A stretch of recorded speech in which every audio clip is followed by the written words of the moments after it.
पाकिस्तान से इस वक्त की बड़ी खबर, ईरान के फौजियों ने पाकिस्तान में घुसकर कई दहशतगर्दों को मार दिया है।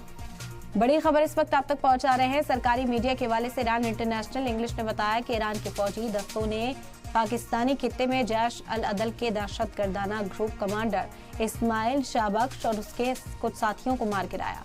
मीडिया रिपोर्ट के मुताबिक जैश अल अदल को ईरान ने दहशतगर्दाना तंजीम करार दे रखा है। तो एक बार फिर से कशीदगी ईरान और पाकिस्तान के बीच बढ़ती हुई नजर आएगी। आपको बता दें कि इससे पहले भी हमले हुए थे, लेकिन डिप्लोमेसी के जरिए, टेबल टॉक के जरिए इस मामले को हल करने की कोशिश की गई थी। ईरान के सफीरों को वापस भेजा था पाकिस्तान ने, लेकिन बातचीत के बाद अब कहा जा रहा था कि जो पुराने मुआहदे हैं उन पर काम किया जाएगा और साथ आ जाएंगे। लेकिन एक बार फिर से ये बड़ी खबर आ रही है पाकिस्तान से, जहां ईरान के फौजियों ने पाकिस्तान में घुसकर कई दहशतगर्दों को मार गिराने का दावा किया है।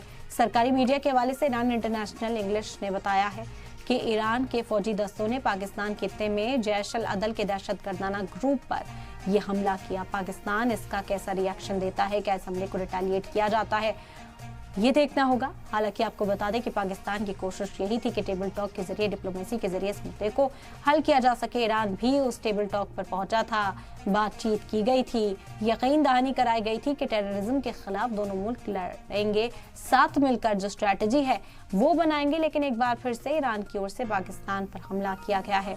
आपको बता दें कि ईरान के फौजियों ने पाकिस्तान में घुसकर कई दहशतगर्दों को मार गिराया। सरकारी मीडिया के हवाले से ईरान इंटरनेशनल इंग्लिश ने बताया कि ईरान के फौजी दस्तों ने पाकिस्तानी खत्ते में जैश अल अदल के दहशतगर्द ग्रुप कमांडर इस्माइल शाहबख्श और उसके साथियों को मार गिराया।